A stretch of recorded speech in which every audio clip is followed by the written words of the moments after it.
बिस्मिल्लाहिर्रहमानिर्रहीम। रोशनी light channel की तरफ से मेरे तमाम नाजरीन को अस्सलाम वालेकुम। नाजरीन इकराम, उस्मान गाजी कोई कुरून वस्ता के आम से हीरो या जंगजू नहीं थे, बल्कि तारीख की अजीम तरीन शख्सियात में से हैं। इनकी रियासत एनातोलिया की दूसरी अमारतों में सबसे छोटी थी, जिसका रकबा आधे स्विट्जरलैंड के बराबर था।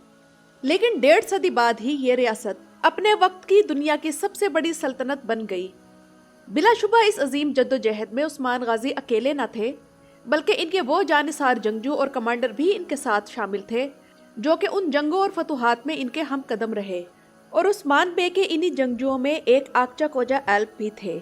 और आज की वीडियो इन्हीं अजीम जंगजू की ज़िंदगी के बारे में है। और आप लोग इस वीडियो में जानेंगे कि आक्चा कोजा कौन थे, इनके नाम आक्चा कोजा का मतलब क्या है, आक्चा कोजा का ख़ानदान, उनकी इब्तदाई ज़िंदगी की मालूमात और उनके वो कौन से कारनामे थे जिनकी वजह से इन्हें तारीख़ ने उस्मान बे के बिल्कुल साथ जगह दी। इसके अलावा आज की इस वीडियो में मैं वो एक ख़ास वाक़या भी बयान करूंगी जो कि तारीख़ में आक्चा कोजा की वसीयत के मुतल्लिक मौजूद है कि आक्चा कोजा ने एक अजीब व गरीब वसीयत क्या की जिसे सुल्तान ओरहान ने पूरा किया। सल्तनत उस्मानिया के कदीम मौरिख आशिक पाशा ज़ाद ने सबसे पहले आक्चा कोजा का जिक्र अपनी किताब तवारीख़ आले उस्मान में किया है। इनके अलावा दूसरे उस्मानी मौरिखीन यानी उरूज बिन आदिल ने अपनी किताब तवारीख़ आले उस्मान, नशरी ने अपनी किताब जहानुमा और होजा सादुद्दीन ने अपनी किताब ताजुद तवारीख़ में आक्चा कोजा का जिक्र किया है। और आज की वीडियो इन्हीं की बताई गई तारीख़ से मदद लेकर तैयार की गई है। तो सबसे पहले हम जानेंगे कि आक्चा कोजा नाम का मतलब क्या है, क्योंकि आक्चा कोजा हमारे लिए एक अजनबी लफ्ज़ है। तो जैसे मैंने कॉनर एल्प की वीडियो में कॉनर का मतलब बताया था, तो इसी तरह हम यहाँ आक्चा कोजा का मतलब जानेंगे। तो नाज़रीन इकराम, आक्चा कोजा तुर्की ज़ुबान का लफ्ज़ है और तुर्की ज़ुबान में आक का मतलब है सफ़ेद और चा का मतलब है जैसा या बिल्कुल।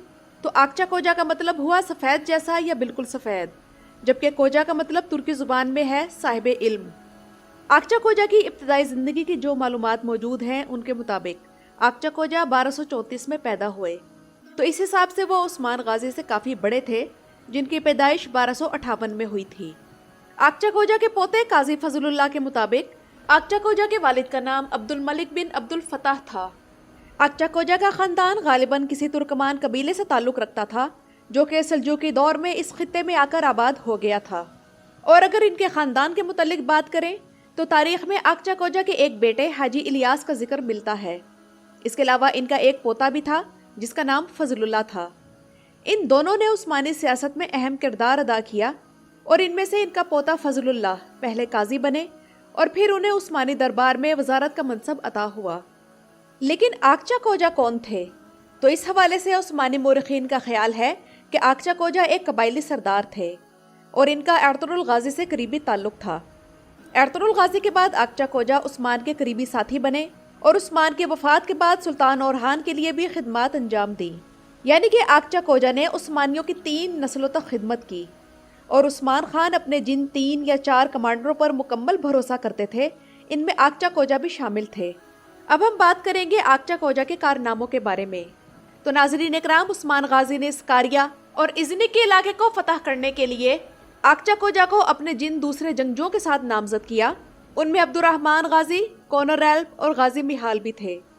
आक्चा कोजा ने स्कारिया के चंद किले फतह करने के बाद इज़मित को फतह करने के लिए स्पांजा झील की मगरबी तरफ एक किला तामीर किया, ताकि इसे उस्मानियों का हेड क्वार्टर बनाया जा सके और फिर वहां से मजीद फतूहात का सिलसिला जारी रखा जाए। 1317 में आक्चा कोजा को समांदरा का किला फतह करने की जिम्मेदारी दी गई और इस किले की फतह के बाद उस्मान गाजी ने यह किला आक्चा कोजा को ही दे दिया। समांदरा के किले की फतह उस्मानियों को आसानी से मिल गई। इसकी वजह यह थी कि समांदरा के किले का तकफूर अपने बेटे की मौत के बाद उसे दफनाने के लिए अपने सिपाहियों समेत किले से बाहर था और किले में इतने सिपाही न थे कि वो उस्मानियों की पेशकदमी रोक लेते। उस्मानी सिपाहियों ने किले के अंदर के सिपाहियों का किले के बाहर मौजूद सिपाहियों के दरमियान राब्ता ख़त्म कर दिया और फिर हमला बोल दिया। इससे दुश्मन सिपाही जो हमले के लिए तैयार न थे घबराकर बिखर गए और यूं यह किला आसानी से कब्जे में आ गया। इसके बाद आक्चा कोजा ने अपने फतूहात और पेशकदमी का रुख ओरहान गाजी के हुक्म से बहीरा असवद और बासफोरस की तरफ मोड़ दिया। और ये वो वक्त था जब उस्मान गाजी की वफात हो चुकी थी और 1326 में आक्चा कोजा ने कांदरा और आर्मीनियन पाजारी के किलों पर कब्जा किया।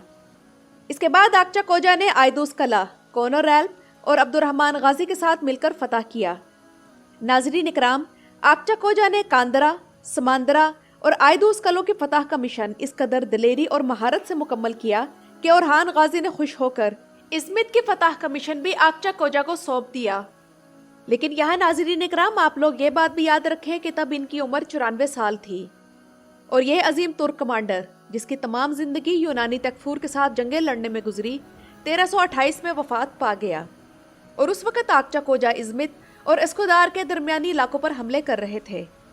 آکچا کوجا کی قبر کاندرا کے قریب ایک پہاڑ پر موجود ہے، کیونکہ انہیں ان کی وصیت کے مطابق اسی پہاڑ پر جہاں ان کا خیمہ لگایا گیا تھا وہاں دفن کیا گیا، اور جس پہاڑ پر آکچا کوجا دفن ہے اسے آج بابا پہاڑ کہا جاتا ہے۔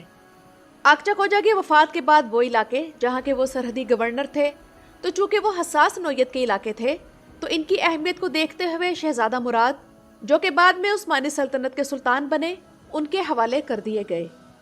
ازمت اور اس کے آس پاس کا علاقہ جو آکچا کوجا نے فتح کیا تھا وہ بعد میں انہی کے نام پر کوچائلی کے نام سے مشہور ہوا۔ اس کے علاوہ ڈزجے صوبے کا ایک شہر جس کا نام بھی آکچا کوجا ہے، وہ اسی نامور جنگجو کے نام پر ہے۔ اب ناظرین اکرام آتے ہیں ویڈیو کے اس حصے کی طرف جس کا آپ لوگ بے چینی سے انتظار کر رہے ہوں گے کہ تاریخ میں آکچا کوجا کی وفات کے بعد ان کی وصیت کا وہ کون سا واقعہ مشہور ہے۔ تو ناظرین اکرام، واقعہ کچھ یوں ہے کہ جب آکچا کوجا کا انتقال ہوا تو ایک قاصد اورحان غازی کے پاس ان کی وفات کی خبر لایا، تو ان کے درمیان یہ گفتگو ہوئی۔ قاصد نے کہا، سلطانم، آکچا کوجا اب نہیں رہے۔ اورحان نے کہا، یہ تم کیا کہہ رہے ہو قاصد؟ قاصد نے کہا، سلطانم، اگر میرے پیر توڑ دیے جاتے تب بھی میں یہ خبر آپ کے پاس نہ لاتا، لیکن مجھ پر ایک معاملے میں بھروسہ کیا گیا ہے۔ اورحان غازی نے جواب دیا، کیسا بھروسہ؟ آکچا کوجا کی وصیت سلطانم، قاصد نے کہا۔ اورحان غازی نے جواب دیا، اسے بلند آواز سے پڑھو۔ اب قاصد نے آکچا کوجا کی وصیت یوں پڑھنی شروع کی، ہم ازمت فتح نہیں کر سکے، اللہ ہمارے سردار اورحان غازی کو یہ فتح عطا فرمائے۔